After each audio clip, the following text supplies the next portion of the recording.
Chocolate किती आणले? 2 dozen 20 रुपयाचे आणले. आणल्यानंतर त्यानं एक चॉकलेट 1 रुपयाचं विकलं. मला सांगा आता 10 रुपये डझन प्रमाणे 20 रुपयाचे 2 डझन आणले. मग त्याने किती चॉकलेट आणले? एकूण 2 डझन मध्ये किती चॉकलेट येईल? एका डझन मध्ये किती येतात? 12. 2 डझन मध्ये किती येईल? 24. म्हणजे 20 रुपयाचे 24 चॉकलेट आणले. किती आणले? 24 चॉकलेट आणले. 2 डझन विकत आणले त्याने. 2 डझन चॉकलेट म्हणजे किती चॉकलेट आले त्याला? 24 चॉकलेट आणले. आणि त्यांनी आणल्यानंतर एक चॉकलेट 1 रुपयाचं विकलं. एक चॉकलेट 1 रुपयाचं विकलं. 24 चॉकलेट किती रुपयाचे जाईल? 24 रुपयाचे. 24 रुपयाचे. त्यानं 2 डझन चॉकलेट 24 चॉकलेट द्यायचे 20 रुपयाचे आणले आणि 1 रुपयाचे एक चॉकलेट याप्रमाणे 24 चॉकलेट कितीचे जाईल मग? 24 रुपयाचे. प्रश्न फिरवून विचारला.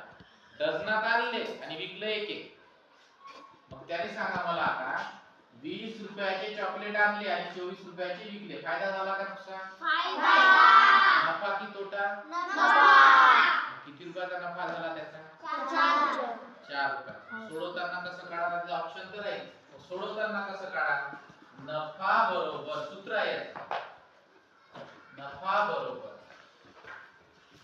विक्री किंमत. विक्री किंमत वजा खरेदी किंमत. विक्री किंमत वजा खरेदी किंमत. किती रुपयात विकलं त्यानं? 24 रुपयात. आणलं किती रुपयाला? तर खरेदी विक्री किंमत किती आहे? 20 रुपयात. एकूण नफा किती रुपयाचा झाला त्याचा? 4 रुपये. एकूण किती नफा झाला? 4 रुपये. समजलं? आणताय काय वस्तू डझन प्रमाणे आणत आहे तर कन्फ्यूज होतात. 10 रुपये डझन आणलं बाबा, डझनात आपल्याला किती येतात तेच माहित नाही. डझनात किती येते? 12. 2 डझन आणले म्हणजे किती आले? 24. 24 चॉकलेट 20 रुपयाचे आणले 2 डझन आणि एक चॉकलेट 1 रुपयाचं विकलं. एक चॉकलेट 1 रुपयाचं विकलं. एक चॉकलेट 1 रुपयाचं विकलं. 24 चॉकलेट 24 रुपयाचे विकले. अशा प्रकारे या व्यवहारामध्ये त्याला काय झाला? नफा का तोटा? त्याला काय झाला? 24 रुपये या व्यवहारामध्ये त्याला 4 रुपये नफा झाला. नफा काढायसाठी आणले किती रुपयाचे आणि विकले किती रुपयाचे हे महत्वाचं आहे. कळलं? डझन प्रमाणे आणले आणि विकले 1 रुपयाप्रमाणे. दुकानदाराला माहित आहे, ज्यांच्याकडे दुकान आहे त्यांना माहित आहे की अंडे तुम्ही अंडे विकत आहात. अंड्याचं कॅरेट असते. कॅरेट आहे ना? त्या कॅरेट प्रमाणे तुम्ही आता एका कॅरेट मध्ये किती असते? 30 असते. एक कॅरेट तुम्हाला तो 240 250 प्रमाणे लावून देते. जे काही पडत आहे तुम्हाला 6 रुपये 6.5 आणि विकताना तुम्हाला प्रति नग प्रमाणे विकता का? कॅरेट प्रच्या हिशोबाने विकता का? तुम्हाला आलेल्या दरात विकता का तुम्ही कोणतीही वस्तू? नाही. तुम्ही त्याच्यावर नफा जोडूनच विकाल ना. तुम्हाला ते अंडे सांभाळून ठेवावे लागतात. त्यातले कधी फुटते कधी खराब होते, त्याच्यात तुमचं नुकसान होते. तेवढा मोबदला तुमचा निघाला पाहिजे.